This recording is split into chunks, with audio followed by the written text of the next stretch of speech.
जिनमें आप सदा ही नाना प्रकार के आयुध धारण किए रहते हैं।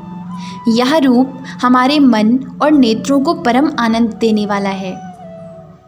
याज्ञिकों की पत्नियों ने कहा, भगवन, ब्रह्मा जी ने आपके पूजन के लिए ही इस यज्ञ की रचना की थी, परंतु दक्ष पर कुपित होने के कारण इसे भगवान पशुपति ने अब नष्ट कर दिया है। यज्ञ मूर्ते शमशान भूमि के समान उत्सवहीन हुए हमारे उस यज्ञ को आप नीलकमल की सी कांति वाले अपने नेत्रों से निहार कर पवित्र कीजिए। ऋषियों ने कहा, भगवन, आपकी लीला बड़ी ही अनोखी है, क्योंकि आप कर्म करते हुए भी उनसे निर्लेप रहते हैं। दूसरे लोग वैभव की भूख से जिन लक्ष्मी जी की उपासना करते हैं, वे स्वयं आपकी सेवा में लगी रहती हैं, तो भी आप उनका मान नहीं करते, उनसे निष्प्रय रहते हैं। सिद्धों ने कहा, प्रभु, यह हमारा मन रूप हाथी नाना प्रकार के क्लेश रूप दावानल से दग्ध एवं अत्यंत तृषित होकर आपकी कथा रूप विशुद्ध अमृतमयी सरिता में घुसकर गोता लगाए बैठा है। वहाँ ब्रह्मानंद में लीन सा हो जाने के कारण उसे ना तो संसार रूप दावानल का ही स्मरण है और ना वह उस नदी से बाहर ही निकलता है। यजमान पत्नी ने कहा, सर्वसमर्थ परमेश्वर, आपका स्वागत है। मैं आपको नमस्कार करती हूँ। आप मुझ पर प्रसन्न होइए। लक्ष्मी पते, अपनी प्रिया लक्ष्मी जी के सहित आप हमारी रक्षा कीजिए। यज्ञेश्वर, जिस प्रकार सिर के बिना मनुष्य का धड़ अच्छा नहीं लगता, उसी प्रकार अन्य अंगों से पूर्ण होने पर भी आपके बिना यज्ञ की शोभा नहीं होती। लोकपालों ने कहा, अनंत परमात्मन, अब समस्त अंतःकरणों के साक्षी हैं। यह सारा जगत आपके ही द्वारा देखा जाता है। तो क्या माइक पदार्थों को ग्रहण करने वाली हमारी इन नेत्र आदि इंद्रियों से कभी आप प्रत्यक्ष हो सके हैं? वस्तुतः आप हैं तो पंचभूतों से पृथक, फिर भी 5 भौतिक शरीरों के साथ जो आपका संबंध प्रतीत होता है, यह आपकी माया ही है। योगेश्वरों ने कहा, प्रभु, जो पुरुष संपूर्ण विश्व के आत्मा आप में और अपने में कोई भेद नहीं देखता, उससे अधिक प्यारा आपको कोई नहीं है। तथापि भक्तवत्सल, जो लोग आप में स्वामी भाव रखकर अनन्य भक्ति से आपकी सेवा करते हैं, उन पर भी आप कृपा कीजिए। जीवों के अदृष्टवश जिसके सत्वादि गुणों में बड़ी विभिन्नता आ जाती है, उस अपनी माया के द्वारा जगत की उत्पत्ति, स्थिति और प्रलय के लिए ब्रह्मा आदि विभिन्न रूप धारण करके आप भेद बुद्धि पैदा कर देते हैं, किंतु अपनी स्वरूप स्थिति से आप उस भेद ज्ञान और उसके कारण सत्वादि गुणों से सर्वथा दूर हैं। ऐसे आपको हमारा नमस्कार है। ब्रह्मस्वरूप वेद ने कहा, आप ही धर्म आदि की उत्पत्ति के लिए शुद्ध सत्व को स्वीकार करते हैं, साथ ही आप निर्गुण भी हैं। अतः आपका तत्व ना तो मैं जानता हूँ और ना ब्रह्मा आदि कोई और ही जानते हैं। आपको नमस्कार है। अग्निदेव ने कहा, भगवन, आपके ही तेज से प्रज्वलित होकर मैं श्रेष्ठ यज्ञों में देवताओं के पास घृत मिश्रित हवि पहुँचाता हूँ। आप साक्षात यज्ञ पुरुष एवं यज्ञ की रक्षा करने वाले हैं। अग्निहोत्र, दर्श, पौर्णमास, चातुर्मास्य और पशुसोम, ये 5 प्रकार के यज्ञ आपके ही स्वरूप हैं, तथा आश्रावय, अस्तु, श्रौषट, यजे, ये यजामहे और वषट, इन 5 प्रकार के यजुर मंत्रों से आपका ही पूजन होता है। मैं आपको प्रणाम करता हूँ। देवताओं ने कहा, देव, आप आदि पुरुष हैं। पूर्वकल्प का अंत होने पर अपने कार्य रूप इस प्रपंच को उदर में लीन कर आपने ही प्रलयकालीन जल के भीतर शेषनाग की उत्तम शैया पर शयन किया था। आपके आध्यात्मिक स्वरूप का जनलोक आदिवासी सिद्धगण भी अपने हृदय में चिंतन करते हैं। अहो, वही आप आज हमारे नेत्रों के विषय होकर अपने भक्तों की रक्षा कर रहे हैं। गंधर्वों ने कहा, देव, मरीचि आदि ऋषि और ये ब्रह्मा, इंद्र तथा रुद्र आदि देवतागण आपके अंश के भी अंश हैं। महत्तम, यह संपूर्ण विश्व आपके खेल की सामग्री है। नाथ, ऐसे आपको हम सर्वदा प्रणाम करते हैं।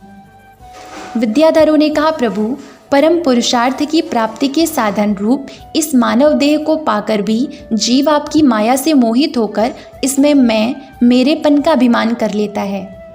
फिर वह दुर्बुद्धि अपने आत्मियों से तिरस्कृत होने पर भी असत विषयों की ही लालसा करता रहता है। किंतु ऐसी अवस्था में भी जो आपके कथा अमृत का सेवन करता है वह इस अंतःकरण के मोह को सर्वथा त्याग देता है।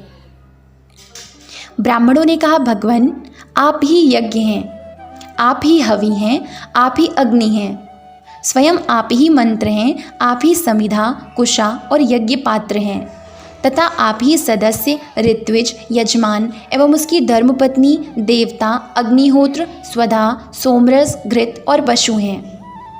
वेदमूर्ते यज्ञ और उसका संकल्प दोनों आप ही हैं।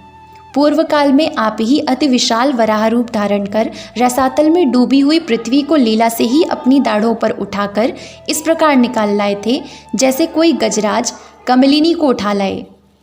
उस समय आप धीरे धीरे गरज रहे थे और योगी गण आपका यह अलौकिक पुरुषार्थ देखकर आपकी स्तुति करते जाते थे। यज्ञेश्वर, जब लोग आपके नाम का कीर्तन करते हैं तब यज्ञ के सारे विघ्न नष्ट हो जाते हैं। हमारा यह यज्ञ स्वरूप सत्कर्म नष्ट हो गया था, अतः हम आपके दर्शनों की इच्छा कर रहे थे। अब आप हम पर प्रसन्न होइए, आपको नमस्कार है।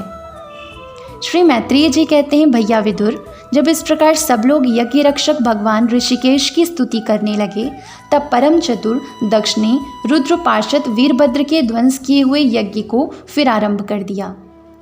सर्वांतर्यामी श्रीहरि यूँ तो सभी के भागों के भोक्ता हैं, तथापि त्रिकपाल पुरोडाश अपने भाग से और भी प्रसन्न होकर उन्होंने दक्ष को संबोधन करके कहा। श्री भगवान ने कहा, जगत का परम कारण मैं ही ब्रह्मा और महादेव हूँ। मैं सबका आत्मा, ईश्वर और साक्षी हूँ तथा स्वयं प्रकाश और उपाधि शून्य हूँ।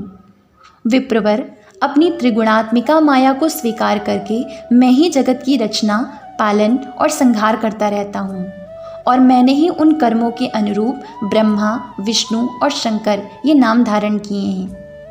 ऐसा जो भेद रहित विशुद्ध परब्रह्म स्वरूप मैं हूँ, उसी में अज्ञानी पुरुष ब्रह्मा, रुद्र तथा अन्य समस्त जीवों को विभिन्न रूप से देखता है।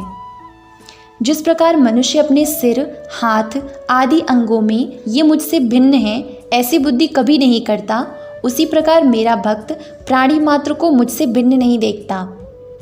ब्रह्मन, हम ब्रह्मा, विष्णु और महेश्वर तीनों स्वरूपता एक ही हैं और हम ही संपूर्ण जीव रूप हैं। अतः जो हम में कुछ भी भेद नहीं दिखता वही शांति प्राप्त करता है। श्री मैत्रेय जी कहते हैं, भगवान के इस प्रकार आज्ञा देने पर प्रजापतियों के नायक दक्ष ने उनका त्रिकपाल यज्ञ के द्वारा पूजन करके फिर अंगभूत और प्रधान दोनों प्रकार के यज्ञों से अन्य सब देवताओं का अर्चन किया। फिर एकाग्र चित्त हो भगवान शंकर का यज्ञ शेष रूप उनके भाग से यजन किया तथा समाप्ति में किए जाने वाले उदवसान नामक कर्म से अन्य सोमपाई एवं दूसरे देवताओं का यजन कर यज्ञ का उपसंहार किया और अंत में ऋतजों के सहित अवभृत स्नान किया। फिर जिन्हें अपने पुरुषार्थ से ही सब प्रकार की सिद्धियां प्राप्त थी, उन दक्ष प्रजापति को तुम्हारी सदा धर्म में बुद्धि रहे, ऐसा आशीर्वाद देकर सब देवता स्वर्गलोक को चले गए। विदुर जी, सुना है कि दक्षसुता सती जी ने इस प्रकार अपना पूर्व शरीर त्याग कर फिर हिमालय की पत्नी मेना के गर्भ से जन्म लिया था। जिस प्रकार प्रलय काल में लीन हुई शक्ति सृष्टि के आरंभ में फिर ईश्वर का ही आश्रय लेती है, उसी प्रकार अनन्य परायणा श्री अंबिका जी ने उस जन्म में भी अपने एकमात्र आश्रय और प्रियतम भगवान शंकर को ही वरण किया। विदुर जी, यज्ञ दक्ष यज्ञ का विध्वंस करने वाले भगवान शिव का यह चरित्र मैंने बृहस्पति जी के शिष्य परम भागवत उद्धव जी के मुख से सुना था। कुरुनंदन श्री महादेव जी का यह पावन चरित्र यश और आयु को बढ़ाने वाला तथा पाप पुंज को नष्ट करने वाला है। जो पुरुष भक्ति भाव से इसका नित्य प्रति श्रवण और कीर्तन करता है वह अपनी पाप राशि का नाश कर देता है। ओम नमो भगवते वासुदेवाय। जय श्री राधे कृष्ण।